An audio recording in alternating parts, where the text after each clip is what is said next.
Oh, oh, Bill, ow, ow, let me record my theories. Yes, hello. Are you here for tinfoil hat juice? What's...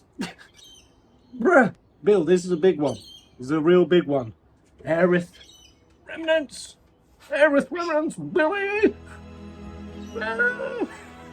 What's good, guys? How you doing?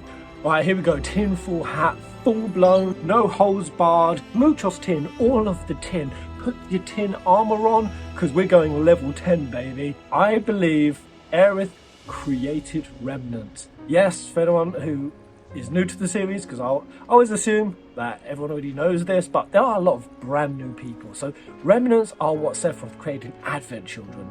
He created and split three, essentially like Horcruxes, I guess you could say, but kind of not quite. Basically, three separate parts of his soul to act as agents on the planet. And you had Loz, Kadaj, Yazoo. And in Livestream Chapter White, written by Najima, so Najima is one of the core scenario writers on OG and now on Rebirth. He wrote Livestream Chapter White, and he wrote in that Aerith 2 realised if she wanted to try to avert crisis, in seeing what Sephiroth was doing, assimilating souls onto his... So I'm really shaking this camera, I'm so goddamn excited. That she had the capacity to do it, to be able to go and warn Cloud of the impending threat. And I'll just read directly from Livestream White 3. So the woman considered ways of telling Cloud of the crisis, as she thought all the feelings she couldn't tell him about came back to her vividly. There were so many things she wanted to tell Cloud, however she did not know what she should tell him or how she should tell him. It'd been a while since she had even worried about anything. In the end, the woman decided she would see Cloud first and then think about what to do. Eventually the woman discovered that the man referring to Sephiroth, spreading hatred around the world, was trying to manifest on the surface. She wondered how he was planning to do that. Summoning up all her courage, she approached the man's spirit. However, he spotted her and chased her off. But soon, he gave up the chase. She knew that the man was laughing at her. However, she had caught what he was planning. He was apparently going to use separate entities to be his agent, and the woman asked herself if she could do the same. However, she soon changed her mind. Even if it were possible, I want to meet Cloud the way he knows me. So, as I was going through, and you know in the last video, I kind of leaned a little bit towards Aerith. This video is going to be completely separate. No, it is Aerith. She is alive. She was saved. And, you know, because there's so many people who hate the Aerith line of thinking. Saw a few people mocking it, saying that it's too dark, it's too angsty. One person even said it's like everyone wants it to be a Bloodborne game.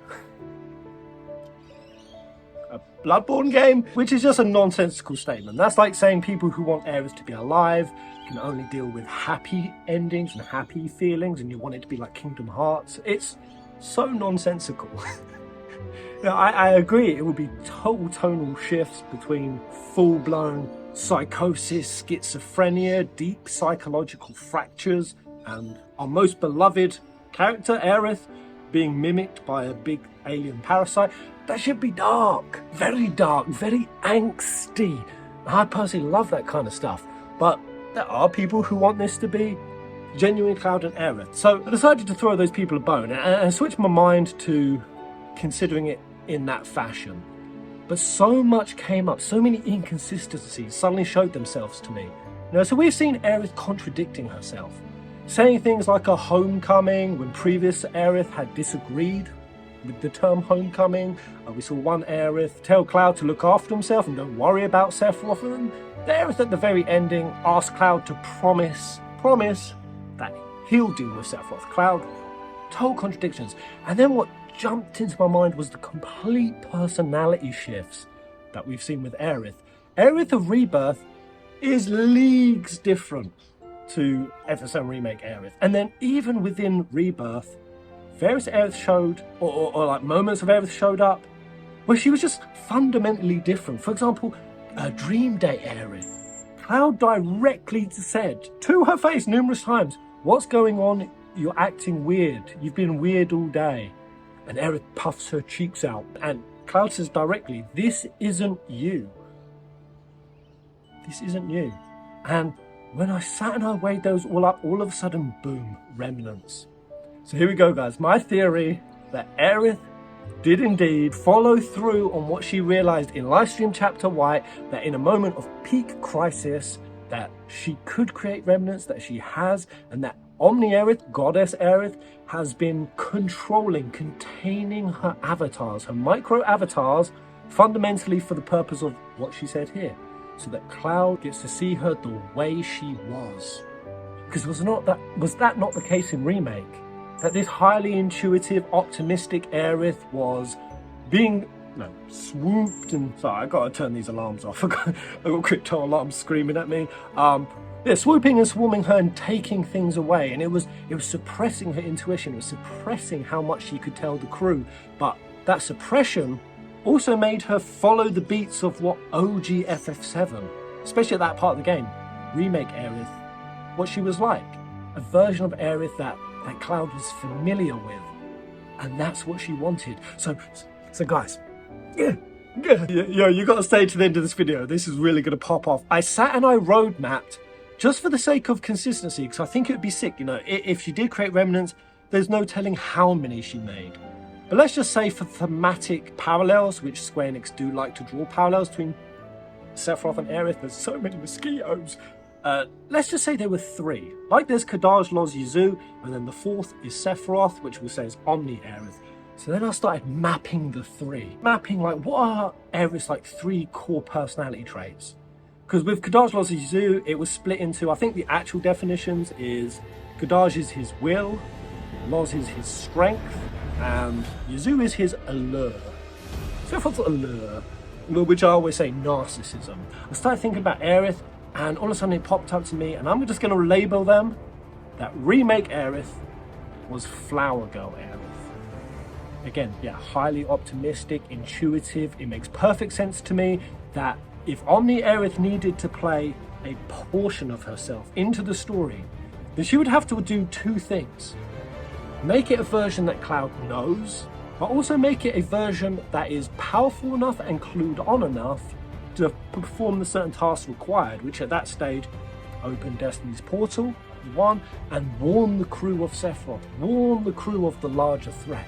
To be able to recognize, intuit, act on what was happening, with the plot ghosts and a fate being broken. And I love this version of Aerith. This is that kind of mysterious, like high fantasy shaman version of her. The one that speaks to the flowers, the one that has always got mysteries going on and knows things. How many times did Tifa say, I feel like there's stuff you're not telling us? She's highly mysterious, but a really cool aspect of Aerith. But I think we all felt it, that this Rebirth Aerith was so far gone. Now, of course, I at this point just logicked, well, we know what that is. The Whispers are taking stuff from her.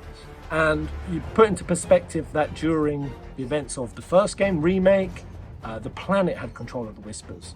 And if Omni Aerith, Goddess Aerith, has control of the live stream, then she was suppressing her own avatar to take things, to keep things on a certain rail. Well, the Whispers that were taking stuff from her Rebirth were actively stealing and taking the memory somewhere else. That's why the white materia, it was shining and it was still active, like Aerith said in Midgar, said to Nanaki, yeah, it was white during them, but now it's empty because Sephiroth and Jenova have control of the Whispers.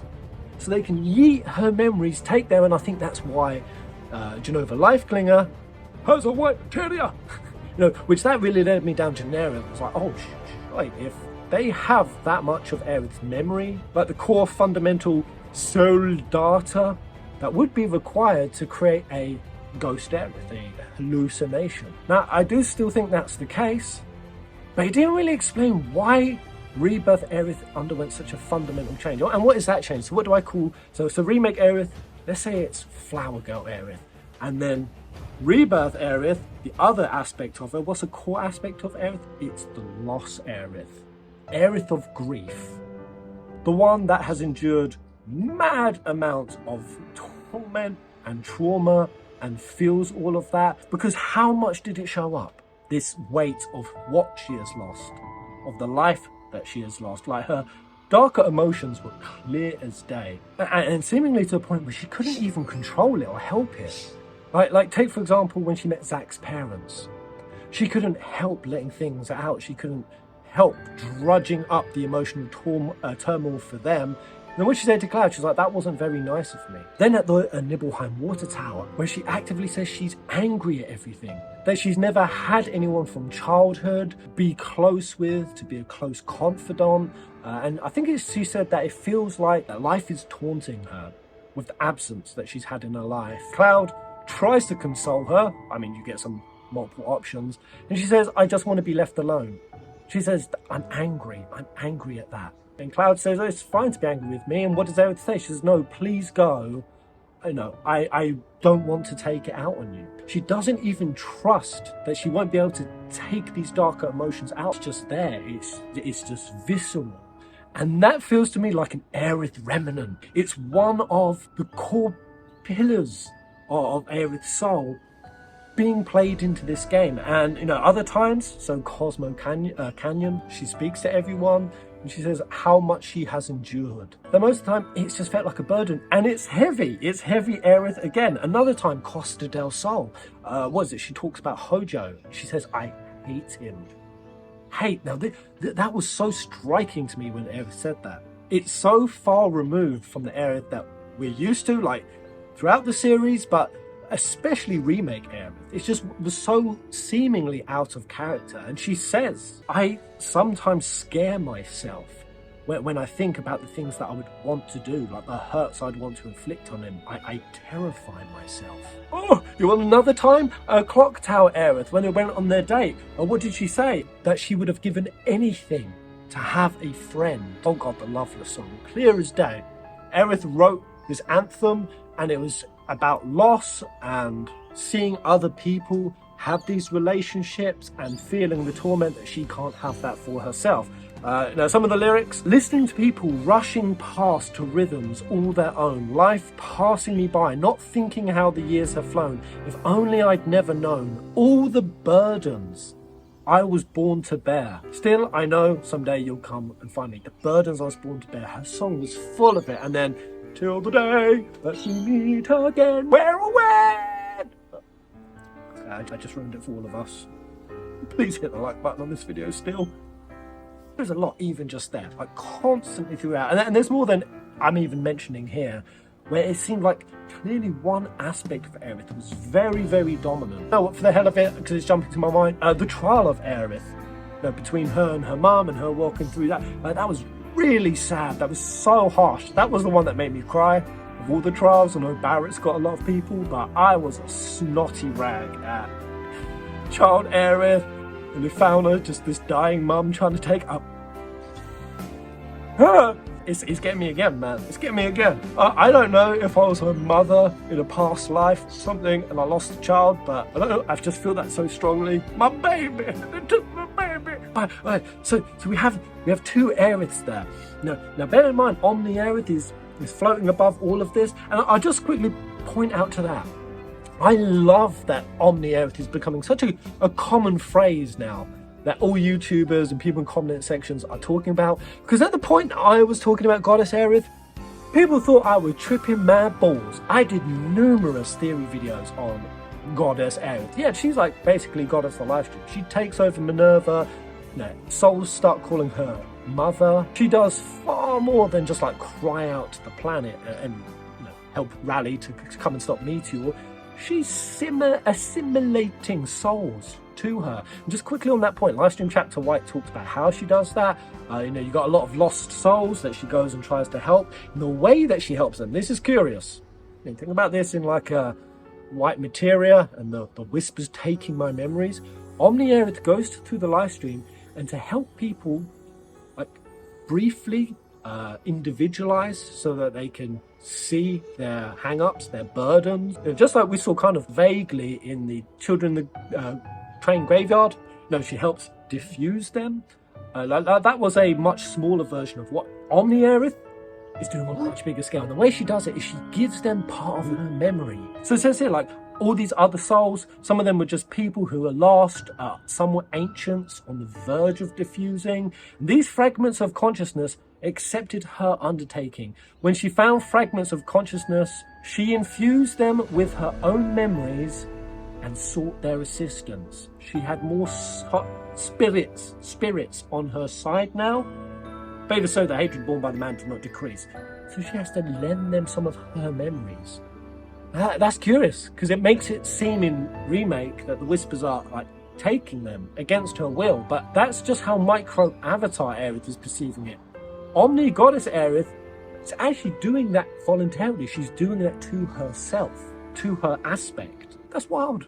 But put into like real perspective, how high Aerith becomes in terms of what Omni Aerith really looks like. And it's just so curious that seemed like a really far out cheesy idea that I had back in the day, that some people are like, well, I think she's pretty important, Pez, but I wouldn't go as far as saying like a goddess. Jesus Christ, bro, you're simping. I had someone tell me I was simping for Aerith hard by saying that. So anyway, that's two. Then I got thinking about a third, and I'm gonna call this Aerith. I was flitting between Lover Aerith or Damsel Aerith. Damsel Lover. You could also say it's kind of like young Aerith, being as that she was like pretty young when her and Zack first fell in love. Yes, hello Rosie. I'm going to get into in a moment where I think each of these showed up, but like specifically with this one, I think this was the one that showed up in the dream scenario. I think that was a brand new Aerith that Cloud had never met. By the nature of being confused, you're acting weird. This isn't you. And we saw the mannerisms of Aerith in that day. What did she seem like? She seemed like Crisis Core Aerith. You know, the giddy, hyper, over ecstatic, can I? Like, it felt like her and Zack's, did it not? Crisis Core Day. You know, when they're going around the sector markets, and the way that she spoke to Zack, and it's what's cool about Aerith's relationship with Zack, is she was super vulnerable with Zack. I feel like with Cloud and with the gang, like Aerith at that point has to have so much responsibility, helping the crew and handling them and guiding them and helping Cloud with his mind, trying to teach him the spiritual lessons that he needs, that she almost becomes like a guardian, like a protector. You know, that's what she says, you know, just work on yourself, leave Sephiroth to me. That's a very strong, empowered aspect of Aerith, but there is also a vulnerable side of her that wants to be saved, that wants to have her hero. And who really was her hero? It was Zack. We saw that side of her where she was able to be like wholly her, wholesome and simple and safe and secure in his presence, because that's what Zack made her feel like. And I definitely saw that parallel in that day. And yeah, you know, when she puffs out her cheeks, that's so much the version that Zack pulled out of her. I feel like this is the side of her that wants to be loved. I think that's why we see like some conflicts. Because yeah, Flower Girl Aerith wants to teach Cloud, these are just my notes. Loss Aerith, however, sees the love between Cloud and Tifa. Now wasn't it curious that Aerith, it felt like she removed herself from the love triangle a little bit? You know, the number of times where she spoke about, are you and Tifa arguing again, even on their clock tower date? She kind of pushed Cloud in the direction of making amends with Tifa and not taking her for granted. Like, that resonates so strongly with that version of Aerith that doesn't have take love for herself, that she sees other people having it. And yeah, she definitely feels a kind of way about it. I'm a teensy bit jealous. There must be someone out there who'd want to hang out with a cool person like me. Look at all these happy couples. Kinda jealous. But that fits so succinctly. The horses are charging down the lawn. What the hell's going on? I just tweaked my neck. Oh, that did not feel good. Oh God, paralysed Pez.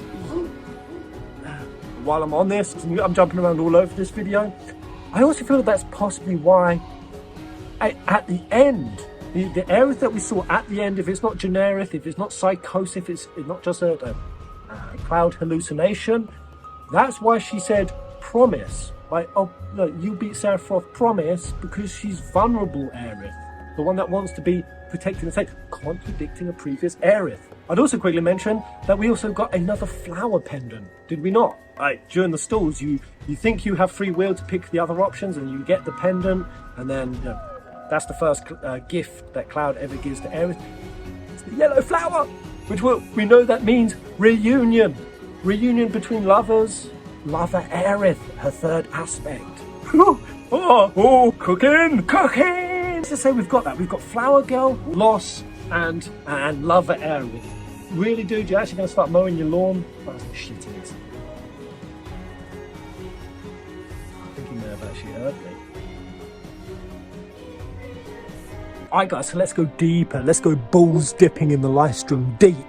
Where I think each one of these may have shown up and flitted around, and why we had hints that they were different Aeriths. So I mean, first of all, what jumps to mind is, you know, in Costa del Sol, when Aerith says, "I'll be counting on you," and Cloud responds to that, and she says, "No, not you.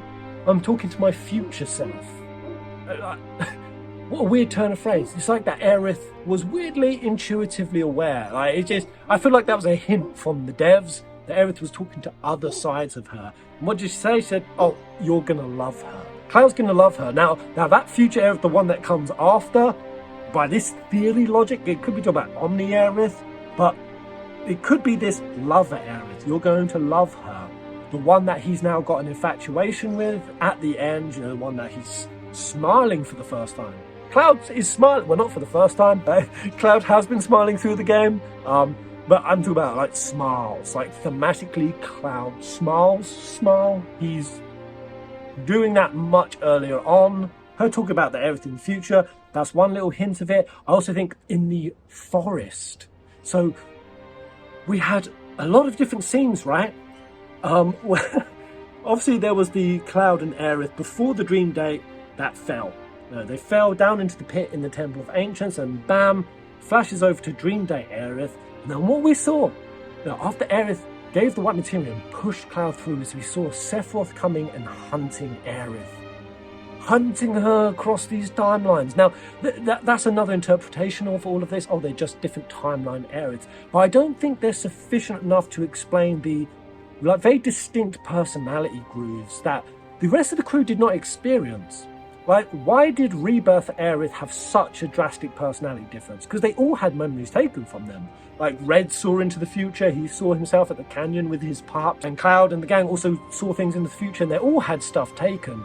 But none of them underwent the distinct personality change, that Aerith did. And I feel like the big question was like, what happened to that Aerith in the church? The one that Sephiroth came and stalked. Now, the immediate one that jumps out, he definitely killed her. I said, well, likely, but is it possible he's got her hostage? And that would be a good setup in part 3 for Zack to go and save that Aerith, Lover Aerith. Because, it was so young, it was so childlike, it was so crisis core Aerith, that I feel that would be the perfect Aerith for Zack to go and save. Like that's his Aerith. We're all dying for Zack and Aerith reunion, right? And that's one of the things that Zack left on. Worlds separated, there's nothing to say they can't unite again. So it would fit really thematically juicily, and we're going to get a wholesome, squealicious Zack Aerith reunion. I'm such a hopeless romantic, I'm dying for it. I'm gasping for it. Please, God, Square, please. But yeah, I riffed that to Brie, and she's like, I don't feel like that Sephiroth. I feel like he just yeets. He just yeets and deletes. That's his style, and I do think it fits. That's possibly why Sephiroth said to the new Aerith that came through the portal, we know he was not expecting her to come through that portal and help Cloud fight. Because he said, I underestimated you. I think it's clear that that's the moment, by this theory logic, that Sephiroth realized, you did it. You created remnants. You split your soul aspect into various agents. One that can die, one that can take the fall, one that can trick me into thinking I'm deleting you on a soul level. Because at this point, I think Sephiroth simply thought it was Omni Aerith, the one in the live stream. I think everyone has that version of themselves somewhere in the live stream. I think these avatars that play on the surface, like somewhere there's a bigger soul. I think that's for all the characters, and that's the thing that they call intuition, and the thing that they can astral walk into. Like we see Cloud do that in like dreams, right? Like he goes flitting off into places, or his spirit body when it went up to the edge of creation, or the one that passed through Destiny's portal into Rebirth, and the rest of their bodies are in comas. I feel like everyone has that. The reason why I say all characters is there's 2 Kyries, right? So in the dying world that is confined to fate, that has no more life stream, we could say that's a purgatory. Klipoth, which is a corrupted spiritual vessel, that's the world that Sephiroth and Genova have constructed and confined, the world of chaos. You've got macro avatar Kyrie, and then micro avatar Kyrie is over in Rebirth world. So I think traditionally there's only that format of 2, right? Though we have branching worlds, is that what we saw with the reunion of worlds is we saw 2 big circles, right? And that's how the developers have described it. World of Livestream, World of Chaos. These other things are like fate variants. I don't think they're supposed to be considered in our minds as that plot significant. And I think that they've said that's why it's definitely not multiverse. This is what they've said. That's Square Enix. It's more like parallel, but then again, not even that. So I think it comes down like these 2 core realms. And I think what Sephiroth thought is before I kill Micro Avatar and stab her at the Forgotten Capital, I'm going to hunt her soul first, so that it's total obliteration. That's why he stalked her into the church, pushed Zack down the stairs, said, no, not you. And I even think when Zack said that, he said, what, you want a piece of me? You want a piece of me? And he said, no, not you.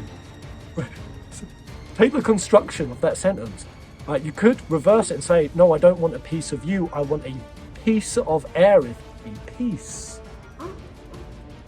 Like, I don't know, man. I might be overthinking it, but it's like, give me these sneaky hints of this remnant theory. And that, yeah, if he took her out there, that's why when he came through the portal, he was like, oh, shit, there was another one in play.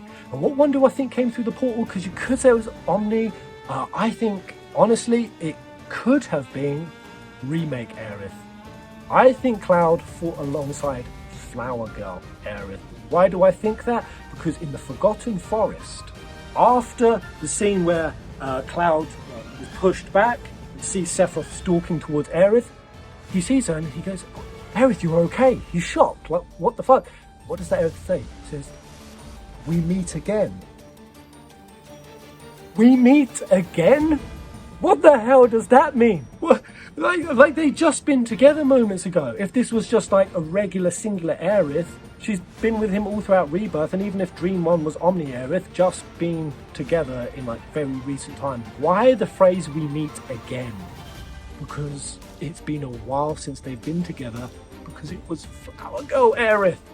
Think of how much sense that makes, that she would show up and say we meet again. It's not a new version like Lover Aerith is, hence the handing of a new reunion flower pendant. It's not Rebirth Aerith, because saying meet again makes absolutely no sense. It's Flower Girl Aerith, and I think that was the Aerith that took the strike at the altar. And this makes extra sense when you consider that what was happening on the other line, on Tifa and then Barrett's line at that point.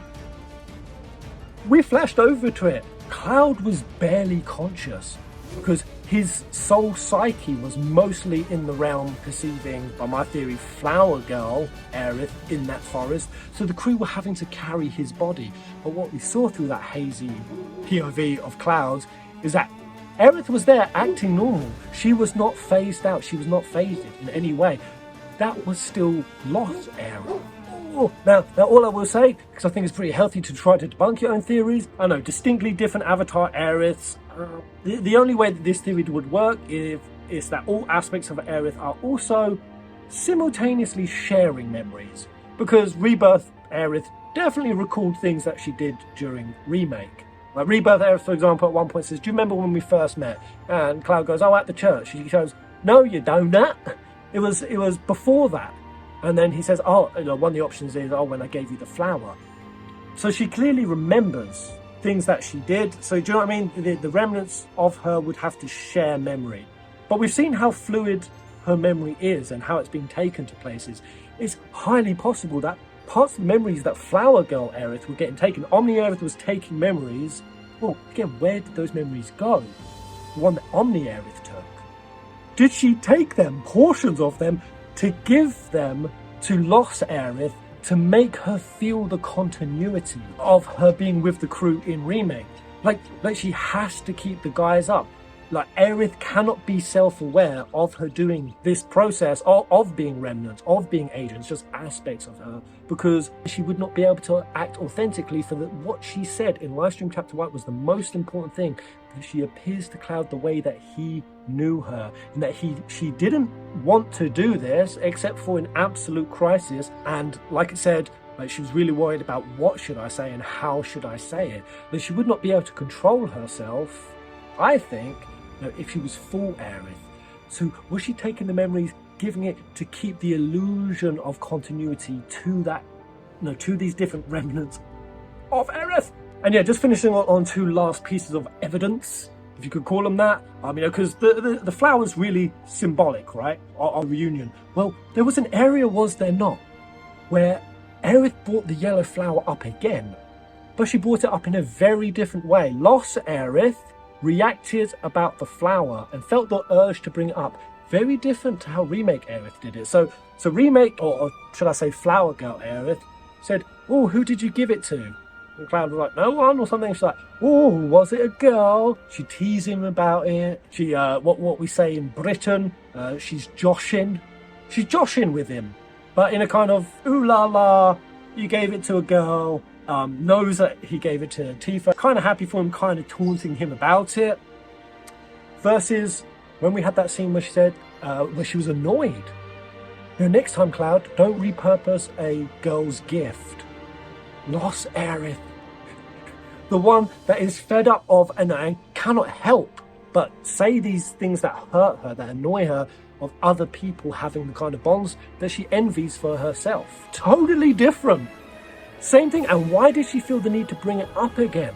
Because it's a different continuity of Aerith, and I would say each one of those continuities, aka each one of her remnants, what's one of the soul wants of Omni Aerith, as written in Livestream Chapter White and Made in Travel the Planet, is to have a date with Cloud. If there is 3 remnants, did we not see distinct, different personality Aeriths all having a date with Cloud? So obviously Flower Girl Aerith had her one at Wall Market, dressing Cloud up as a girl, wearing the red dress, going on the date. There we go, that version of Aerith got the date that she wanted. So it was just weird to me. I remember playing Rebirth and being like, damn, Aerith is really insistent on dates with Cloud. Like, you have the Clock Tower one for one, then you have the, the Costa del Sol one, which is super awkward, right? Like, she tries making jokes and jabs at Cloud and he's not taking it. He's fucking lawn mowing again. I don't know if that's coming through on this sound. Hopefully I'm able to isolate it out in editing. Shithead. That date just fell so flat. And she was like, Jesus, sorry.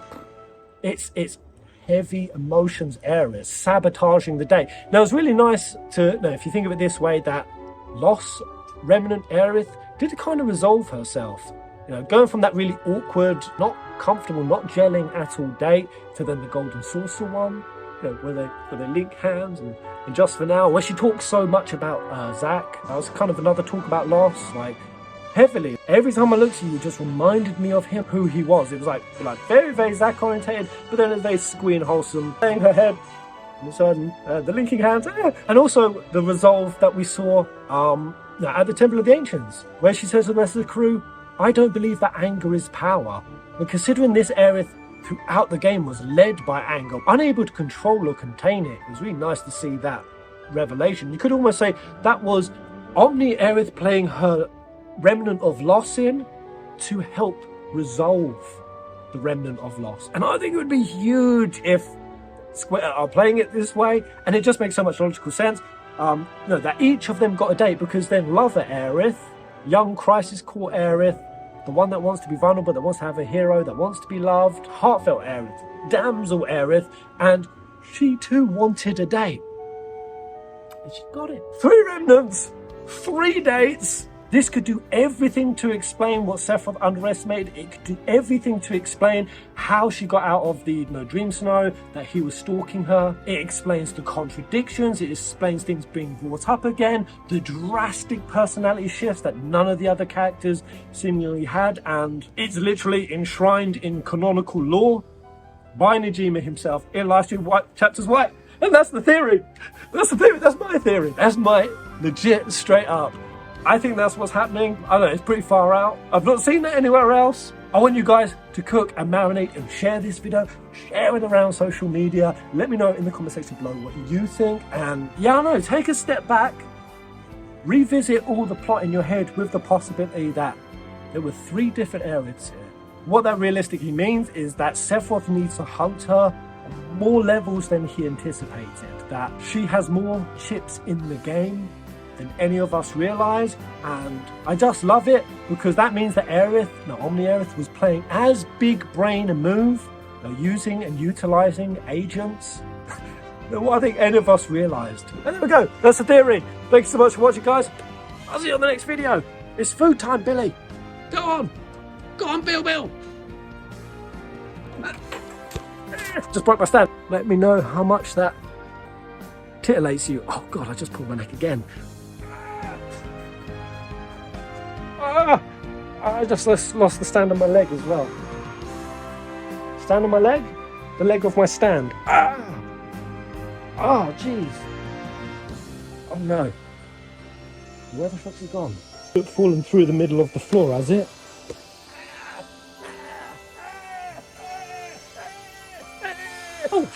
Oh, there it is. There's a happy ending to this video. Kapow!